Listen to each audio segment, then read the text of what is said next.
Welcome to Weymouth and Portland National Sailing Academy. I'm here for a live web chat with Britain's most successful Olympic sailor. With 4 Olympic medals, 3 gold, 1 silver. He's got 11 championship world titles to his name, and he's achieved something that no other sailor worldwide has achieved, which is Sailor of the Year 3 times. Of course, I'm with none other than Ben Ainslie, and thank you so much for being here, because I know you're not very well at the moment, so that's even better. But quite a month for you, the last month, with the developments with Team Origin and America's Cup. Yeah, it has been obviously a disappointing period. We'd over the last 2 or 3 years with Team Origin put a lot of effort into the team in getting ourselves to a position where we could potentially challenge for the America's Cup, and obviously a lot has gone on recently with the announcement of multi-hulls and wing sail multi-hulls for the next Cup in 2013.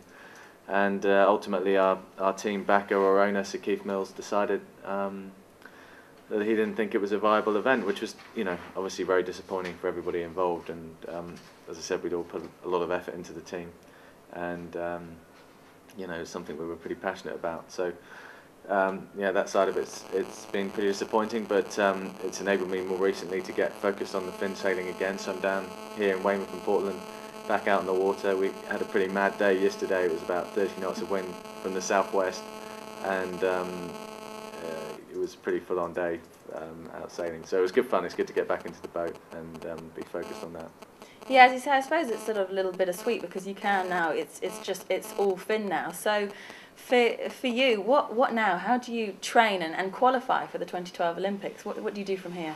Well, the training is, I've been trying to keep my hand in the boat as much as I can. It's been hard the last 2 years in particular, being focused on the America's Cup with Team Origin.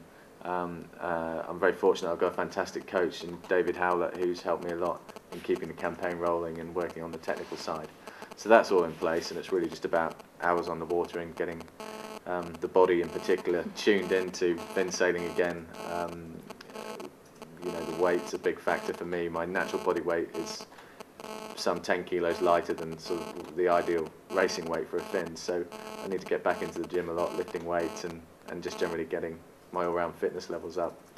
The qualification is obviously going to be very tough. Here in the UK, we've got some fantastic sailors in the fin squad. Ed Wright and Giles Scott did really well in the recent World Championships in San Francisco, with Ed taking home the gold cup. So it's going to be tough. Next year is going to be a big year in terms of the events next year. I think that will be a big indication on the qualification.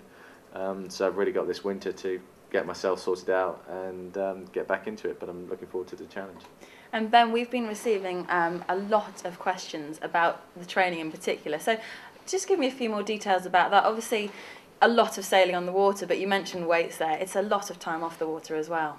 It is. And sailing, it's a time-intensive sport, because not only do you have the physical side of it, so in the gym and not just weight training, but aerobic training and all the rest of it, but also working on the equipment side of things, so the development of the equipment, not just the maintenance of the boat, but looking at different solutions for how to make the boat go faster, really. So it is pretty time-intensive, but I guess that's one of the attractions as well. It's sort of it's a sport that there's many different areas you have to get right, and that's what keeps you fresh and motivated, and you're always learning some new tricks.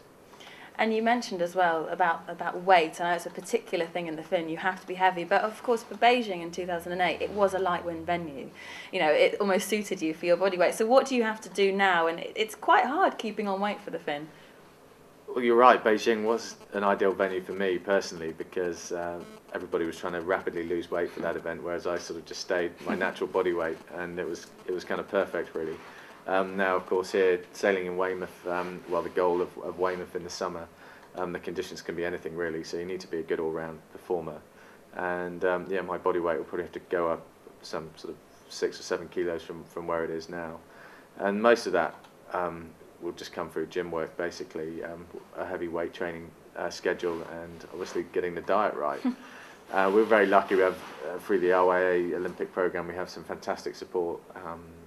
We have a great physiologist, Pete Cunningham, who helps to put the fitness programs together for all of the squad, and some really good trainers who get involved, guys like Steve Gent, some fantastic physios, and Sarah Tidy, and Chris Gordon. So those guys really do a great job in keeping us all on the right track and in good shape.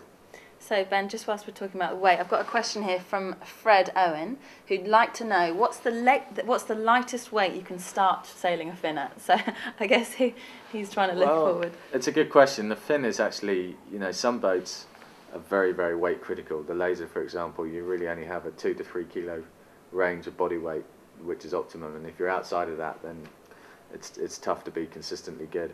The fin is different. You can have a much greater weight range. So you can have guys who can sail in 85 to 88 kilos who can be competitive. They might struggle in the strong winds, but they can sail the boat. Up to guys of 105, 110 kilos who are obviously very quick in the breeze, but the fin actually carries weight surprisingly well because it's already quite a heavy boat. And so it's quite a big weight range, and of course with the stiffness of the rigs you can play around with that quite a lot to get something which really suits your body weight and your sailing style. So that's why makes the fin is such an attractive boat, not just in Olympic sailing, but I think when you look at the master sailing, so the older sailors, they really enjoy the boat because it's something which they can actually fine-tune to their own sailing styles and body weights, and it's an attractive prospect. Now, for you, very well known on the Olympic circuit, you've been to a few Olympics, and we've had a lot of questions about the Olympic experience. So you've competed at 4 Olympics. Which was your favourite Olympics and why? I guess my favourite Olympics was probably in Sydney. It was the first time I won a gold medal, so I was obviously very excited about that and had a very close race with my big rival Robert Scheidt in the final race, which was very, very tense. But I just love Sydney. It's just a beautiful city. It's fantastic for sailing.